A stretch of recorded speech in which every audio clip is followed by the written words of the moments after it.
Welcome to the Draft Brewery. This is Dr. Chris Baker, DC. Wanted to run you through a quick deck tech of the Creatureless Dimir Mill deck that I won an event in. It was just basically a SPDC test event, trying to practice hosting.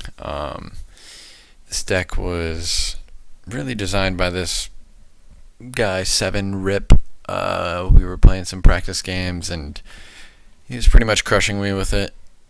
And I like the idea of cutting Archaeomancer and just completely stranding every Essence Scatter and every removal spell in opponents' decks.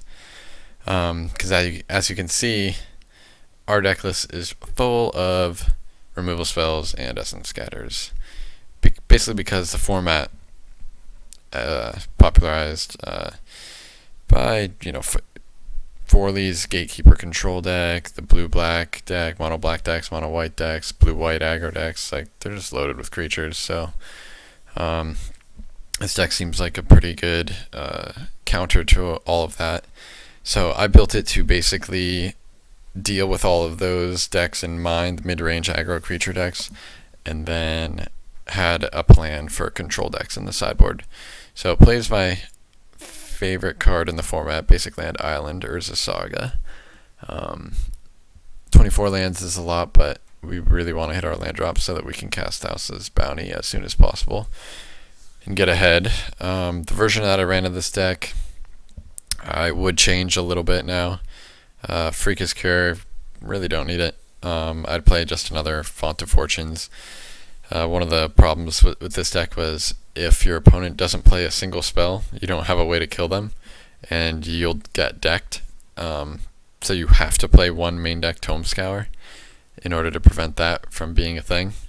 It can turn on your Death's Approach, but there was another player, Chris KRISS, who likes the 4 Tome Scour main plan, and it's pretty good if you expect the control mirror, but there's just so many value cards in the format, like Auramancer, Archaeomancer, Font of Return, Scavenge creatures, less likely, but just like things that you enable by also just discarding a card. It doesn't do anything until you win, right? So one Tome Scar is just like a necessary evil for the deck when you're going creatureless. But yeah, Death's Approach was the key find at finding a way to go like turn 3 Pilfered Plans, hopefully mill 1 or 2 creatures of theirs, maybe counter an early play with Psychic Strike, mill 1 or 2 creatures of theirs, and then have a very cheap removal spell that can deal with a guy and still leave Essence Scatter, Psychic Strike,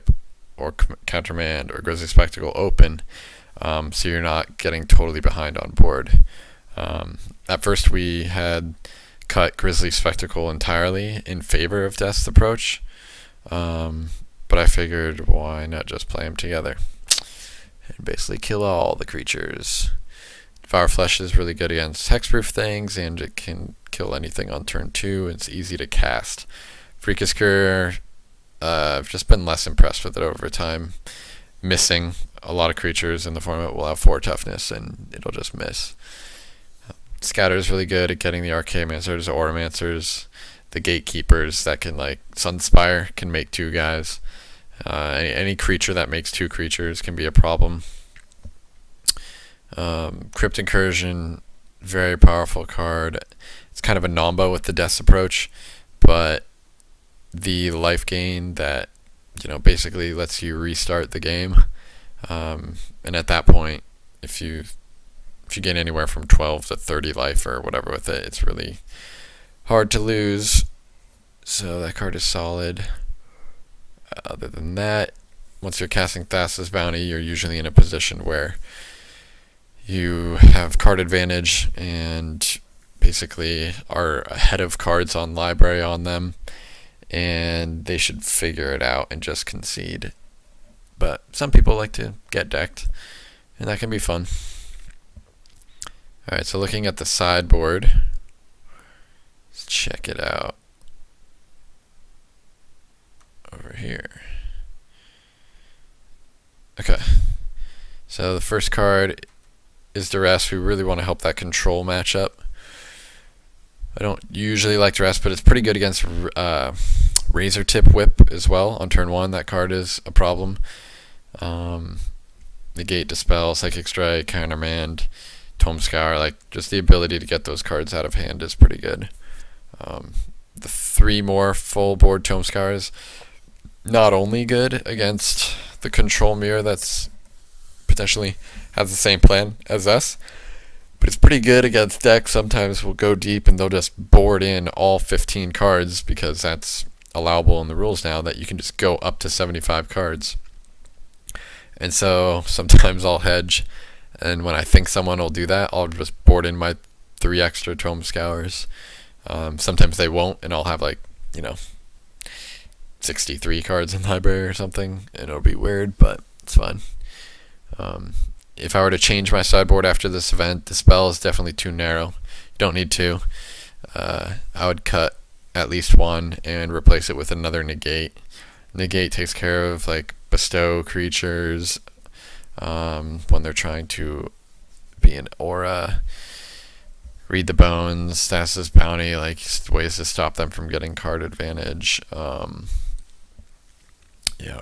What's that card? Courser's Accord, another, sorcery speed, make 2 creatures, pretty important card to be able to deal with out of the Gatekeeper deck, the junk deck. So I like that. Trivial right now is probably a little bit more important, basically because of the deck I'm trying to play right now, right after M15 has gotten out. But Shrivel's not, super important with this deck, but it is pretty much the only card that can get you card advantage against a Crone Crusader and some of the white creatures that are all X1s.